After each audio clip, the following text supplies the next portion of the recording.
ನಮಸ್ಕಾರ. ಕನ್ನಡದ ಎಲ್ಲ ಕಣ್ಮಣಿಗಳಿಗೆ, ಬುದ್ಧಿ ಮನಸ್ಸುಗಳಿಗೆ ಮತ್ತೊಮ್ಮೆ ನಮಸ್ಕಾರ ಹೇಳ್ತೀನಿ. ಇವತ್ತಿನ ಕತೆ ಒಂದು ವಾಸ್ತವಿಕ ಕತೆ, ನಾನು ಕಣ್ಣಾರ ನೋಡಿದ ಕತೆ. ವೀಣಾ ಆಂಟಿ ಹೆಸರೇ ಚೆನ್ನಾಗಿದಲ್ಲ, ವೀಣಾ ಆಂಟಿ ಅಂತ. ಇವರು ಮೂಲತಃ ಬಾಂಬೆಯವರು ಕೊಂಕಣಿ ಅಂತ ಹೇಳಿದ್ರು. ಆದರೆ ನನಗೆ ಪರಿಚಯ ಆಗಿದ್ದು ಮಂಗಳೂರಿನಲ್ಲಿ. ಇವರು ಬ್ಯೂಟಿಷಿಯನ್, ಬಾಂಬೆನಲ್ಲೇ ಬ್ಯೂಟಿಷಿಯನ್ ಆಗಿ ವರ್ಕ್ ಮಾಡ್ತಾ ಇದ್ರು. ಮಂಗಳೂರಿನಲ್ಲಿ ಬ್ಯೂಟಿ ಪಾರ್ಲರ್ ಇಟ್ಕೊಂಡಿದ್ರು ಅವರು. ನನಗೆ ಒಂದು ಸಿನಿಮಾದಲ್ಲಿ ಹೀಗೆ ಪರಿಚಯ ಆದರು. ಆಮೇಲೆ ಹಾಗೆ ಫೋನ್ ನಂಬರ್ ವಿನಿಮಯ ಆಗಿ ಕಾಂಟ್ಯಾಕ್ಟ್ ಬೆಳೀತು. ನಾನು ಬೆಂಗಳೂರಿಗೆ ಬಂದಮೇಲೂ ಆಗಾಗ ಫೋನ್ ಮಾಡ್ತಾ ಇದ್ರು ನನಗೆ, ನೀನು ಮಂಗಳೂರಿಗೆ ಬಂದಾಗ ನನಗೆ ಕಾಲ್ ಮಾಡು ಅಂತ. ನಾನು ಮಂಗಳೂರಿಗೆ ಶೂಟಿಂಗ್ ಕೆಲಸಕ್ಕೆ ಹೋದಾಗ ಅವರಿಗೆ ಕಾಲ್ ಮಾಡ್ತಾ ಇದ್ದೆ, ಸಿಗ್ತಾ ಇದ್ರು. ನನಗೋಸ್ಕರ ಒಂದಷ್ಟು ಮೀನು ಅದು ಇದೆಲ್ಲ ತರಿಸಿ ಫ್ರೈ ಮಾಡಿ ಇಟ್ಟಿರ್ತಾ ಇದ್ರು. ಏನೋ ಬಾಂಧವ್ಯ. ಕೆಲವೊಮ್ಮೆ ಬಂಧು ಬಳಗಗಳಿಗಿಂತ ಹೆಚ್ಚಾಗಿ ನಮಗೆ ಪರಿಚಯ ಆದ ಸ್ನೇಹಿತರು ನಮಗೆ ಎಷ್ಟು ಆತ್ಮೀಯತೆಯಿಂದ, ಎಷ್ಟು ಬಾಂಧವ್ಯದಿಂದ ನೋಡ್ಕೋತಾರೆ. ಏನೋ ಒಂಥರ ನೋವು ಆಗುತ್ತೆ. ಬಂಧು ಬಳಗಕ್ಕಿಂತ ನಾವು ಅವರಿಂದ ಆಚೆ ಬರುವಾಗ್ಲೂ ಅದು ನಮ್ಗೆ ಆತರ ಅನ್ಸಲ್ಲ. ಆದ್ರೆ ಕೆಲವೇ ದಿನಗಳಲ್ಲಿ ಪರಿಚಯ ಆಗಿ ನಮ್ಗೆ ಅಷ್ಟು ಆತ್ಮೀಯತೆಯಿಂದ ಇದ್ದಾಗ ಅವರನ್ನು ಬಿಟ್ಟು ನಾವು ಬರುವಾಗ ತುಂಬಾ ನೋವಾಗುತ್ತೆ. ಅದಕ್ಕೆ ಯಾವ ಸಂಬಂಧ ಅಂತ ಹೇಳ್ತೀರಾ ಗೊತ್ತಿಲ್ಲ. ಆ ಆಂಟಿಯ ಒಂದು ಚಿಕ್ಕ ಕತೆ ನಾನು ಇವತ್ತು ನಿಮ್ ಮುಂದೆ ಹೇಳಲಿಕ್ಕೆ ಇಷ್ಟಪಡ್ತೀನಿ. ಅವರಿಗೆ ಒಬ್ಬ ಮಗ ಇದ್ದ. ಅವನ್ನ ನಾನು ಯಾವತ್ತೂ ನೋಡ್ಲಿಲ್ಲ ಮಗನ್ನ. ಬಟ್ ಆಂಟಿ ಹೇಳ್ತಾ ಇದ್ರು ಅವನು ಸರಿಯಾಗಿ ಕೆಲಸ ಮಾಡ್ತಾ ಇಲ್ಲ, ಅದಕ್ಕೆ ಅವನ್ನ ನಾನು ದೂರ ಇಟ್ಟಿದ್ದೀನಿ ಅಂತ. ವೀಣಾ ಆಂಟಿ ಅಂದ್ರೆ ನನ್ನ ಇಡೀ ಜೀವನದಲ್ಲಿ, ಸಿನಿಮಾ ಜೀವನದಲ್ಲಿ ಯಾವ ಹೀರೋಯಿನ್ಗಳು ಬೆಳಗ್ಗೆ ಟೈಮ್ ಬರುವಾಗ ಮೇಕಪ್ ಇಲ್ಲದೆ ಬರ್ತಾರೆ. ಮೇಕಪ್ ಎಲ್ಲ ಆದ್ಮೇಲೆ ಅವರ ಒಂದು ರೂಪಗೊಳ್ಳುತ್ತೆ. ಅವ್ರು ಏನಿದೆ ರೂಪ ಅಂತ. ಅವ್ರನ್ನ ಬೆಳಗ್ಗೆ ನಾನು ನೋಡಿರ್ತೀನಿ, ವಿತೌಟ್ ಮೇಕಪ್ ಅಲ್ಲಿ ಅವ್ರನ್ನ ನೋಡಿರ್ತೀನಿ, ಗೊತ್ತಾಗುತ್ತೆ ಓ ಇವ್ರು ಇಷ್ಟೇ ಸುಂದರಿ ಅಂತ. ಆದ್ರೆ ವೀಣಾ ಆಂಟಿ ಯಾವುದೇ ರೀತಿಯ ಮೇಕಪ್ ಇಲ್ಲದೆ ಅಷ್ಟು ಸುಂದರವಾಗಿ ಕಾಣ್ತಾ ಇದ್ರು. ನನ್ನ ಜೀವನದಲ್ಲಿ ನಾನು ನೋಡಿಲ್ಲ ಅಂತ ಸುಂದರಿನ. ಅಷ್ಟು ತಿದ್ದಿದ ಮೂಗು, ಕಣ್ಣು, ಬಾಯಿ ಎಲ್ಲ ಕರೆಕ್ಟ್ ಆಗಿತ್ತು. ಆಮೇಲೆ ಶರೀರನೂ ಸಹ ಹಾಗೆ ಇತ್ತು. ಒಂದು ಹೆಣ್ಣಿಗೆ ಹೇಗೆ ಇರ್ಬೇಕು ಶರೀರ ಹಾಗಿತ್ತು. ಆಮೇಲೆ ಅದಕ್ಕೆ ತಕ್ಕಾಗೆ ದಟ್ಟ ಕೂದಲು. ಇದು ನಿಜವಾಗ್ಲೂ ಕಲ್ಪನೆ ಅಲ್ಲ, ವಾಸ್ತವ. ಅವಾಗ ಕೀಪ್ಯಾಡ್ಗಳಿತ್ತು. ಇಲ್ಲಾಂದ್ರೆ ನಾನು ನಿಜವಾಗ್ಲೂ ಒಂದು ಫೋಟೋ ಆದ್ರೂ ನಾನು ಇಟ್ಕೋತಾ ಇದ್ದೆ. ಇದು ಸುಮಾರೊಂದು ಆಗ್ಲೇ 20-25 ವರ್ಷದ ಕಥೆ ಇದು. ಕೂದಲು, ಉದ್ದ ಕೂದಲು, ದಟ್ಟ ಕೂದಲು, ಕಾಲಿನವರೆಗೂ ಕೂದಲು ಬರ್ತಾ ಇತ್ತು. ಇಷ್ಟು ಜಡನೆ ಇಷ್ಟು ದಪ್ಪ ಬರ್ತಾ ಇತ್ತು ಅವರಿಗೆ. ಅಷ್ಟು ಸುಂದರಿ. ಆ ಕಲರು ಅಷ್ಟು ಚೆನ್ನಾಗಿದ್ರು ಆ ವೀಣಾ ಆಂಟಿ. ಅವರ ಪರ್ಸನಲ್ ಜೀವನ ತುಂಬಾ ಕಣ್ಣೀರನ ಕತೆ, ಹೇಳಲಿಕ್ಕೆ ಆಗೋಲ್ಲ ಅಂತ ಕತೆ. ಚೆನ್ನಾಗೇ ಇದ್ರು. ಅವರು ವೈಯಕ್ತಿಕವಾಗಿ ಏನೋ ಅವ್ರ ಜೀವನ ಮಾಡ್ಕೋತಾ ಇದ್ರು. ಗಂಡ ಇಲ್ಲ, ಬ್ಯೂಟಿ ಪಾರ್ಲರ್ ನಡೆಸ್ಕೊಂಡು ಏನೋ ಮಾಡ್ತಾ ಇದ್ರು ಮಂಗಳೂರಿನಲ್ಲಿ. ಅದು ಅವರ ಪರ್ಸನಲ್ ವಿಚಾರ, ನಮ್ಗೆ ಬೇಡ ಅಂತ ಅನ್ನಿಸ್ತಾ ಇದೆ. ಆದ್ರೆ ಮಗನೂ ಸಹ ಕೈ ಕೊಟ್ಟು ದೂರ ಹೋಗಿದ್ದ. ಅಮ್ಮನಿಂದ ದುಡ್ಡು ಬೇಕು, ಪದೇ ಪದೇ ದುಡ್ಡು ಬೇಕು ಅಂತ ಕೇಳ್ಕೊಂಡು ಅವನು ಅಮ್ಮ ದುಡ್ಡು ಕೊಡ್ತಿದ್ದಾಗ ದೂರ ಹೋಗಿದ್ದ. ಪಾಪ ಹೀಗೆ ಇತ್ತು ಅವರ ದಿನಚರಿ. ಅವಾಗ ಫೋನ್ ಮಾಡ್ತಾ ಇದ್ರು, ಹೇಗಿದ್ದೀಯಾ ಅಂತ ವಿಚಾರಿಸ್ಕೊತಾ ಇದ್ರು. ಆಮೇಲೆ ನಾನೇನಾದ್ರು ಮಂಗ್ಳೂರಿಗೆ ಹೋದಾಗ ಸ್ವಲ್ಪ ತಿಂಡಿಗಳು ಅದು ಇದು ನನಗೆ ತಗೊಂಬಂದು ಕೊಟ್ಟು ನನ್ನ ಕಳಿಸ್ಕೊಡ್ತಾ ಇದ್ರು. ಹೀಗೆ ಇತ್ತು. ಮಗನಿಗೂ ಮೋಸ್ಟ್ಲಿ ವೀಣಾ ಆಂಟಿ ಮೇಲೆ ಬೇಜಾರಾಗಿದೆ, ಅಮ್ಮನ ಮೇಲೆ. ಅಮ್ಮ ಈ ತರ ಏನೋ ಎಲ್ಲ ಕಂಡಿರುತ್ತೆ ಅವನಿಗೆ. ಅಮ್ಮ ಏನೋ ಎಲ್ಲ ಮಾಡ್ತಾ ಇದ್ದಾಳೆ, ಅವಳಿಗೇನೋ ಕೆಲಸ ಮಾಡ್ತಾ ಇದ್ದಾಳೆ, ಬೇರೆ ಕೆಲಸ ಅಂತ, ಅದರಿಂದನೂ ದೂರ ಹೋಗಿರಬಹುದು. ಇಲ್ಲಿ ಅಮ್ಮಂದು ತಪ್ಪು ಅಂತ ಹೇಳ್ತಾ ಇಲ್ಲ, ಮಗಂದು ತಪ್ಪು ಅಂತ ಹೇಳ್ತಾ ಇಲ್ಲ. ವೀಣಾ ಆಂಟಿ ಏನ್ ಹೇಳ್ತಾ ಇದ್ರು, ನನ್ನ ಹತ್ರ ಏನೋ ನನಗೆ ಗೊತ್ತಾಗ್ಲಿಲ್ಲ, ನನ್ನ ಜೀವನ ನಾನು ರೂಪಿಸ್ಕೊಳಕ್ ಆಗ್ಲಿಲ್ಲ, ಹಂಗಾಗಿ ನಾನು ಇದಕ್ಕೆ ಬಿದ್ದೆ ಅಂತ ಹೇಳ್ತಾ ಇತ್ತು. ಬೇಜಾರಾಗ್ತಾ ಇತ್ತು. ಬಟ್ ಸಮಾಜ ಒಂದೊಂದ್ಸಲ ಅವರ ಸೌಂದರ್ಯಕ್ಕೆ ಆತರ ಯೂಸ್ ಮಾಡ್ಕೊಂಡ್ರೇನೋ ಅಂತ ಎಲ್ಲೋ ಒಂದ್ ಕಡೆ ಅನ್ಸುತ್ತೆ. ಆಮೇಲೆ ಬಂಧು ಬಳಗನ ತುಂಬಾ ಪ್ರೀತಿಸ್ತಾ ಇದ್ರು ಅವರು. ಬಂಧು ಬಳಗನ ತಮ್ಮ ಸಂಪಾದನೆಯ 80% ಬಂಧು ಬಳಗಕ್ಕೋಸ್ಕರ ಅವ್ರು ಖರ್ಚು ಮಾಡ್ತಾ ಇದ್ರು. ಆದ್ರೆ ಮಗನಿಗೆ ದುಡ್ಡು ಕೊಡ್ತಾ ಇರ್ಲಿಲ್ಲ.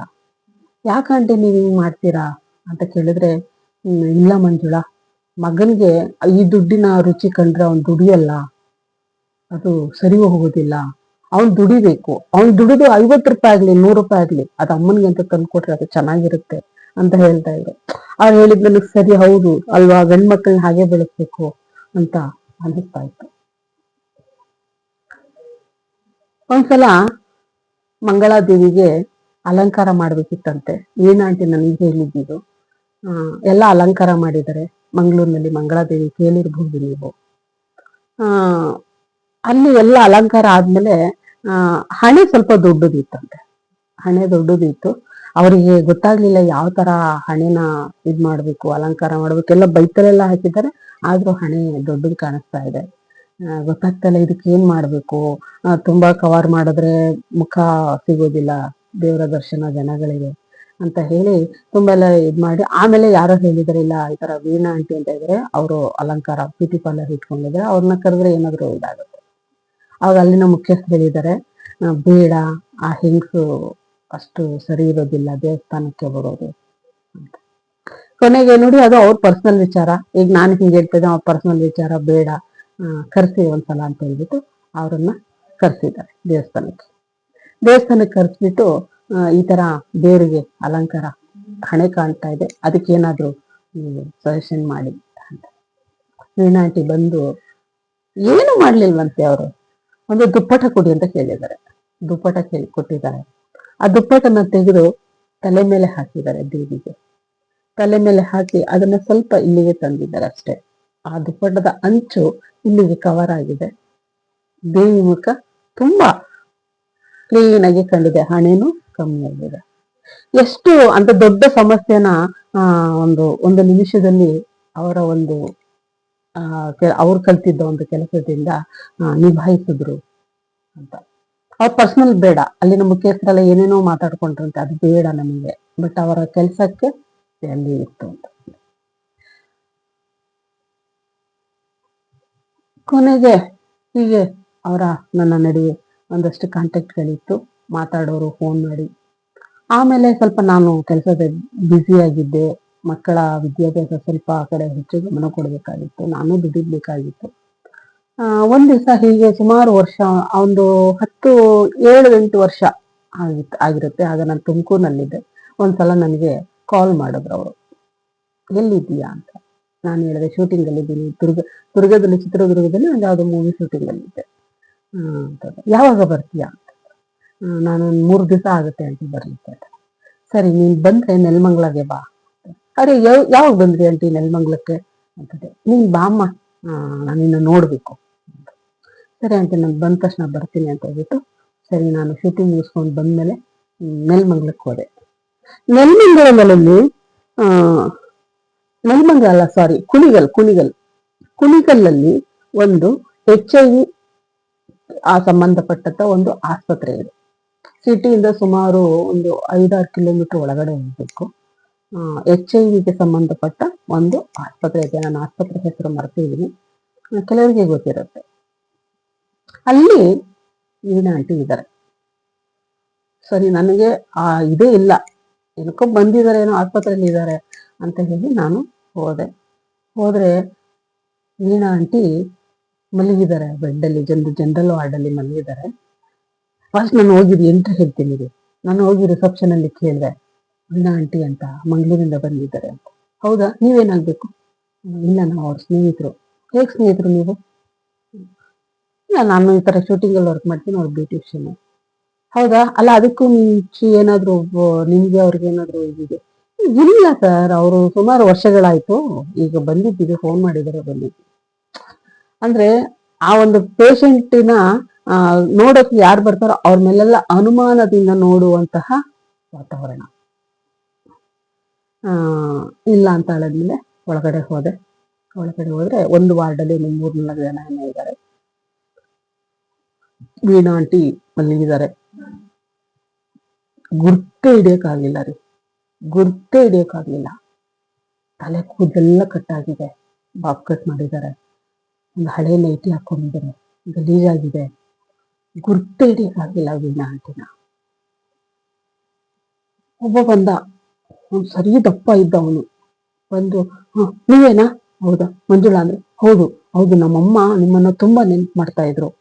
ಹೌದಾ, ಸರಿ, ಈಗ ಅರ್ಜೆಂಟ್ ನನ್ಗೊಂದು 200 ರೂಪಾಯಿ ಕೊಡಿ ನೀವು. ನಮಗ ಆಶ್ಚರ್ಯ, 200 ರೂಪಾಯಿ ಕೇಳ್ತಾ ಇದ್ದ ನೀನು ಬಂದ ತಕ್ಷಣ, ಒಂಥರ ಇರ್ಸು ಮುರ್ಸು. ಆಮೇಲೆ ವೀಣಾ ಅಂತ ಹೇಳಿದ್ರು, ಇಲ್ಲ ಕೊಟ್ಬಿಡು ಅವನಿಗೆ 200 ರೂಪಾಯಿ. ಸರಿ ಅಂದ್ಬಿಟ್ಟು ನನ್ನ ಜೊತೆ 200 ರೂಪಾಯಿ ಕೊಟ್ರ. 200 ರೂಪಾಯಿ ಕೊಟ್ಟಾದ್ಮೇಲೆ ಅವನೇನ್ ಮಾಡ್ದ, ಅಲ್ಲಿ ಅಕ್ಕಪಕ್ಕ ಎಲ್ಲ ಒಂದು 50 ರೂಪಾಯಿ ಸಾಲ ಮಾಡಿದ್ನೇನೋ, ಅವರೆಲ್ಲ ಕೇಳ್ತಲ್ಲೇ ಇದ್ರು. ಅದನ್ನ ಕೊಟ್ಬಿಟ್ಟ. ಕೊಟ್ಬಿಟ್ಟು, ನೀವು ಗಾಡಿ ತಂದಿದ್ದೀರಾ ಅಂತ. ಹೌದು ಅಂತ. ಸರಿ, ಒಂದು 5 ನಿಮಿಷ ಗಾಡಿ ಕೊಡಿ, ನನಗೆ ಬೇಕು, ಸ್ವಲ್ಪ ಇಲ್ಲೇ ಏನೋ ತರಬೇಕು, ಮೆಡಿಸಿನ್ ತರಬೇಕು. ಈ ಮೆಡಿಸಿನ್ ಎಲ್ಲ ಅಲ್ಲೇ ಕೊಡ್ತಾರೆ, ನಮಗೆ ಗೊತ್ತಿಲ್ಲ ಅಂದ್ರೆ ಎಸು ಮುರ್ಸು ಅಂತ ಹೇಳ್ಬಿಟ್ಟು ಗಾಡಿ ಇಸ್ಕೊಂಡು, ಸರಿ ನಾವು ಗಾಡಿ ಕೊಟ್ಟು ಗಾಡಿ ಇಸ್ಕೊಂಡು ಹೋದ. ಆಮೇಲೆ ಗೊತ್ತಾಯ್ತು, ವೀಣಾ ಆಂಟಿ ಹೇಳಿದ್ರು, ಇವನೇ ನನ್ನ ಮಗ ಅಂತ. ಅಯ್ಯೋ, ಅವನಿಗೆ ಎಷ್ಟು ಚೆನ್ನಾಗಿದ್ದಾನೆ ಅಂತೀರಾ? ಏನ್ ಕಲ್ಲರು, ಏನ್ ದೇಹ, ಅಯ್ಯೋ, ಯಾವ್ದೋ ಮಲಗೋಬ ಹಣ್ಣನ್ನ ನೋಡ್ದಂಗ ಆಗ್ತಾ ಇತ್ತು. ಯಾವ ಹೀರೋಗೂ ಕಮ್ಮಿ ಇಲ್ವೇನೋ ಅಂತ ಅನಿಸ್ತಾ ಇತ್ತು. ಅವನು ಹೀರೋ, ಆ ಹೀರೋ ಆಗಿದ್ದಾನೆ, ಆದ್ರೆ ಕ್ಯಾರೆಕ್ಟರ್ ನೋಡಿದ್ರೆ ಹಿಂಗೆ. ಸರಿ, ಸುಮ್ಮನಾದೆ. ಆಮೇಲೆ ಏನಾಯ್ತಾ ಆಂಟಿ ಅಂದ್ರೆ, ಇಲ್ಲ ಈ ತರ ನನ್ಗೆ ಚೈಲಿದೆ ಅಂತ ಹೇಳಿದ್ದಾರೆ. ನಾವೆಲ್ಲೆಲ್ಲ ದಾವಣಗೆರೆ ಆಸ್ಪತ್ರೆಯಲ್ಲಿ ಇದ್ವಿ, ಬಟ್ ಅಲ್ಲಿ ದಿನಾ ನಮ್ಮನ್ನ 20 ಕೊಡು 50 ಕೊಡು ಅಂತ ಕೇಳೋರು. ನಮ್ಮ ಹತ್ರ ದುಡ್ಡಿಲ್ಲ, ಮಗ ನನ್ನ ಬಿಟ್ಟು ಹೋಗಂಗಿಲ್ಲ, ನಾನು ಮಲಗಿದ್ದಲ್ಲೇ ಎಲ್ಲ ಆಗ್ತಾ ಇದೆ ನನಗೆ, ಇಲ್ಲಿ ದಿನ ಇರಬೇಕು, ಕ್ಲೀನ್ ಮಾಡಬೇಕು ಅಂತ ಹೇಳಿ ನಾವು ಮತ್ತೆ ಈ ಆಸ್ಪತ್ರೆ ಯಾರೋ ಹೇಳಿದ್ರು ಇಲ್ಲಿಗೆ ಬಂದಿದ್ದೀವಿ. ಅವಾಗ ನನ್ಗೆ ಅನಿಸ್ತು, ಅನಾಥಾಶ್ರಮಗಳು ಅನಾಥಾಲಯಗಳಲ್ಲೂ ಈ ರೀತಿ ನಡೆಯುತ್ತೆ. ದಿನ ತಿಂಡಿ ಅಥವಾ ಅವ್ರ ಕಡೆ ಯಾರಾದ್ರೂ ಬಂದಾಗ ಅವರಿಂದ ಒಂದು 50 100 ಕಿತ್ಕೊಳ್ಳುವಂತಹ ಇದು ವಾತಾವರಣ ಇದೆ ಅಂತ. ನಾನು ಇನ್ನೂ ಒಂದು ಹೇಳ್ತೀನಿ, ಅನಾಥಾಶ್ರಮದ ಬಗ್ಗೆ ಇನ್ನೊಮ್ಮೆ ಹೇಳ್ತೀನಿ. ಆ ಅನಾಥಾಶ್ರಮಗಳು ಅಥವಾ ನಾವು ಈ ತರ ಉತ್ತರನ್ನು ನೋಡ್ಕೊಡ್ತೀವಿ ಅಂತ ಹೇಳ್ಬಿಟ್ಟು ಹಾಕಿರ್ತಾರಲ್ಲ ಬೋರ್ಡ್ಗಳು, ಅಲ್ಲಿದು ಒಂದು ಕಥೆ ಹೇಳ್ತೀನಿ, ಅದು ನಿಮ್ಮ ಸ್ವಂತ ಅನುಭವ, ಮತ್ತೊಮ್ಮೆ ಹೇಳ್ತೀನಿ ಅಂತ ಹೇಳಿ ವೀಣಾ ಆಂಟಿ ಪಾಪ ಅಲ್ಲಿದ್ರು. ಸರಿ, ಇವನು ಹೋದ. ಮಂಜುಳಾ, ನೀನು ನಾಳೆ ನನಗೆ ಒಂದ್ ಸ್ವಲ್ಪ ನಿಮ್ದು ಮುದ್ದೆ ನಾನು ಚಿಕನ್ ಸಾರ್ ತಂದು ಕೊಡ್ಲಿಕ್ಕೆ ಆಗುತ್ತಾ ಅಂದ್ರೆ, ನಮ್ದು ಮುದ್ದೆ, ಅವ್ರದ್ದು ಬಾಯ್ಲ್ಡ್ ರೈಸ್ ಅಲ್ವಾ. ಆಯ್ತು ಆಂಟಿ, ತಂದು ಕೊಡ್ತೀನಿ, ನಾನು ನಾಳೆ ಯಾವ್ದು ಶೂಟಿಂಗ್ ಇಲ್ಲ, ನಾಳೆ ಇದ್ರೆ ನಾನು ತಂದು ಕೊಡ್ತೀನಿ ಅಂತ ಹೇಳ್ಬಿಟ್ಟು ಬಂದು, ಇವನಿಗೋಸ್ಕರ ತುಂಬಾ ಹೊತ್ತು ಕಾದು ಇವ್ನು ಬರ್ಲೇ ಇಲ್ಲ. ಮತ್ತೆ ಬಂದ ಒಂದು 10 ನಿಮಿಷ ಇಟ್ಕೊಂಡು ಬಂದು ಸ್ವಲ್ಪ ಎಣ್ಣೆ ತಗೊಂಡು ಬಂದಿದ್ದಾನೆ ಹೊಟ್ಟೆಗೆ. ಬಂದು ಬೈತಾ ಇದ್ದಾನೆ ಅಂದ್ರೆ, ಅಮ್ಮನ್ನ ಅಷ್ಟು ಬೈತಾ ಇದ್ದಾನೆ. ಇವಳಿಗೆ ಯಾಕೆ ನಾನು ನೋಡ್ಕೋಬೇಕು, ಇವಳು ತಾಯ, ಇವಳು ಎಂತ ಬಾಯಿಗೆ ಬಂದಾಗ ಕೆಟ್ಟ ಮಾತೆಲ್ಲ ಬೈತಾ ಇದ್ದಾನೆ ಆಚೆಗೆ. ಇವಳು ಸಂಪಾದನೆ ಮಾಡಿದಾಗೆಲ್ಲ ರಿಲೇಷನ್ಸ್ಗಳಿಗೆ, ಅಣ್ಣ ತಮ್ಮಂದಿರಿಗೆಲ್ಲ ಕೊಟ್ಟವಳು, ಈಗ ನನ್ನನ್ನ ಕರೆದಿದ್ದಾಳೆ, ಇವಳ ಉಚ್ಚೆಯಲ್ಲಿ ಬಾಡ್ಸಿಕ್ಕೆ ನಾನೇನ ಸಿಕ್ಕಿದ್ದು ಅಂತ ಬೈತಾ ಇದ್ದಾನೆ ಅಂತ ಹಂಗೆ ಬೈತಾ ಇದ್ದಾನೆ. ನಾನು ಎಷ್ಟು ಹೇಳಿದ್ರು ಅವನಿಗೆ ಸಮಾಧಾನ ಆಗ್ತಾ ಇಲ್ಲ. ಸುಮ್ಮನೆ ಇರ್ರಿ, ಆ ಥರ ಎಲ್ಲ ಮಾತಾಡ್ಬಾರ್ದು ಅಂದ್ರೆ ಕೇಳ್ತಾನೆ ಇಲ್ಲ ಮನುಷ್ಯ. ಅಯ್ಯೋ, ನನಗೆ ಇಂಥ ಒಬ್ಬ ಮಗನ, ಈಗೂ ಇರ್ತಾರ ಮಕ್ಕಳು. ಒಂದು ಕ್ಷಣ ಇದಾಗ್ಬಿಟ್ಟೆ ನಾನು. ನನ್ ಮನ್ಸಲ್ಲಿ ಅನ್ಸಿತ್ತು, ವೀಣಾ ಆಂಟಿ ನೋಡಿದಾಗ ನನ್ ಮನೆಗೆ ಕರ್ಕೊಂಬಂದ್ ಇಟ್ಕೊಳ್ಳೋಣ ಅಂತ ಅನ್ಸಿತ್ತು. ಆಮೇಲೆ ಅವ್ರು ನನ್ನ ಜೊತೆ ಬಂದಿದ್ದ ನಮ್ಮ ಶರತ್ ಅವ್ರು ಹೇಳಿದ್ರು, ಹೆಂಗೆ ಇಂಥವ್ರನ್ನ ಕರ್ಕೊಂಡು ಹೋಗ್ತೀಯ ನೀನು, ಇವನು ಮತ್ತೆ ಬರ್ತಾನೆ ತಾಯಿನ ನೆಪ ಓದ್ಕೊಂಡು, ಮತ್ತೆ ಇವನು ಸಾಕ್ಬೇಕಾಗುತ್ತೆ, ಆ ತಾಯಿನ ಸಾಕೋದಲ್ದೇರೆ ನೀನು ಇವನು ಸಾಕ್ಬೇಕಾಗುತ್ತೆ ಅಂತಂದ್ರೆ, ನಿಜವಾಗ್ಲೂ ನಿಭಾಯಿಸಕ್ಕಾಗುತ್ತ ನಮ್ಮ ಕೈಲಿ ಅಂತವ್ರನ್ನ? ಮನೇಲಿ ಹೆಣ್ಮಕ್ಳು ಬೇರೆ ಇದ್ದಾರೆ. ಸರಿ, ಆ ವಿಷಯ ನಲ್ಲೇ ಬಿಟ್ಟು ಸೀದಾ ಬಂದ್ಬಿಟ್ಟೆ. ಮಾನವೀಯತೆ ವೀಣಾ ಆಂಟಿ ಹೇಳಿದ್ದೆ, ಚಿಕನ್ ಸಾರು ಮತ್ತೆ ಮುದ್ದೆ ಮತ್ತೆ ದುಡ್ಡು ಬೇಕು ಸ್ವಲ್ಪ, ಆದ್ರೆ 1000 ರೂಪಾಯಿ ಆದ್ರೂ ಕೊಡು ಅಂತಂದು. ಅವತ್ತು ನನ್ನ ಹತ್ರ 1000 ರೂಪಾಯಿ ಇರ್ಲಿಲ್ಲ, ಒಂದು 600 ರೂಪಾಯಿ 700 ರೂಪಾಯಿ ಅಡ್ಜಸ್ಟ್ ಮಾಡಿ ತಗೊಂಡು ಮಾರನೇ ದಿವಸ ಹೋಗಿ ಊಟ ಕೊಟ್ಟೆ. ಇಷ್ಟೇ ದಪ್ಪ ಮುದ್ದೆ, ಆಮೇಲೆ ನಿಂಬೆ ಹಣ್ಣಿನ ಗಾತ್ರ ಒಂದು ಮುದ್ದೆ ತಗೊಂಡ್ರು ಚಿಕ್ಕದು, ಒಂದೇ ಒಂದು ಪೀಸ್ ಹಾಕೊಂಡು ಸ್ವಲ್ಪ ಸಾಂಬಾರ್ ಹಾಕೊಂಡು ಮಲಗಿದ್ದಲ್ಲೇನೆ ಎದ್ದೊಳ್ಳಿಲ್ಲ ಅವರು.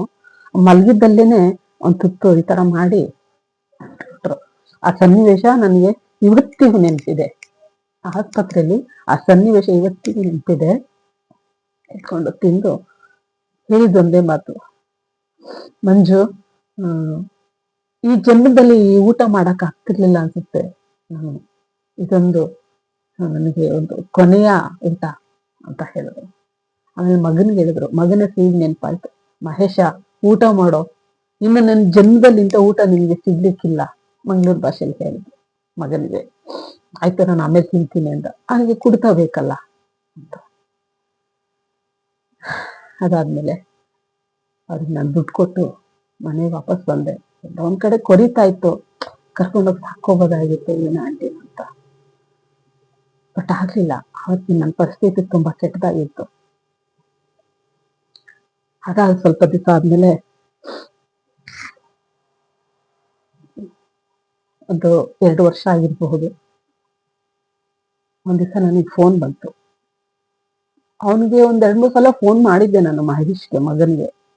ಆರಾಮಿದ್ದಾರೆ ಅಂತ ಏನ ಆಂಟಿ ಹೇಳಿದ್ರು. ಆಮೇಲೆ ಹೇಳಿದ್ರು, ನಾವು ತಿರುಪತಿಯಲ್ಲಿ ಇದ್ದೀವಿ, ಯಾವ್ದೋ ಹೋಟೆಲ್ ಅಲ್ಲಿ ಕೆಲಸ ಮಾಡ್ಕೊಂಡು ಮಗನಿಗೆ ಒಂದು ರೂಮ್ ಕೊಟ್ಟಿದ್ದಾರೆ, ಸಣ್ಣ ರೂಮ್, ನೀನ್ ಬಾ ಅಂತಂದ್ರು. ನಾನು ಅವಾಗ ಕೆಲ್ಸದ ಬ್ಯುಸಿ ಆಗಿದ್ರಿಂದ ಹೋಗಕ್ ಆಗ್ಲಿಲ್ಲ. ನೋಡೋಣ ಆಂಟಿ, ಬರ್ತೀನಿ ಅಂತಿದ್ದೆ, ಆಗ್ಲಿಲ್ಲ. ಕೊನೆಗೆ 1 ವರ್ಷ 2 ವರ್ಷ ಆದ್ಮೇಲೆ ಒಂದ್ಸಲ ಫೋನ್ ಬಂತು. ಆ ಮಹೇಶನ ಅವನ್ ಮಗನ್ ನಂಬರ್ ಇಲ್ಲ, ಬೇರೆ ಇದರಿಂದ ಒಂದು ಕಾಲ್ ಬಂತು. ನಾನು ಮಹೇಶ ಮಾತಾಡ್ತಾ ಇದ್ದೀನಿ, ವೀಣಾ ಆಂಟಿ ಮಗ. ಹೇಳಿ ಮಹೇಶ್, ಅಮ್ಮ ಹೇಗಿದ್ದಾರೆ? ಇಲ್ಲ, ಅಮ್ಮ ಹೋದ್ರು, ಅದಕ್ಕೆ ನಿಮಗೆ ತಿಳಿಸೋಣ ಅಂತ ಫೋನ್ ಮಾಡಿದೆ.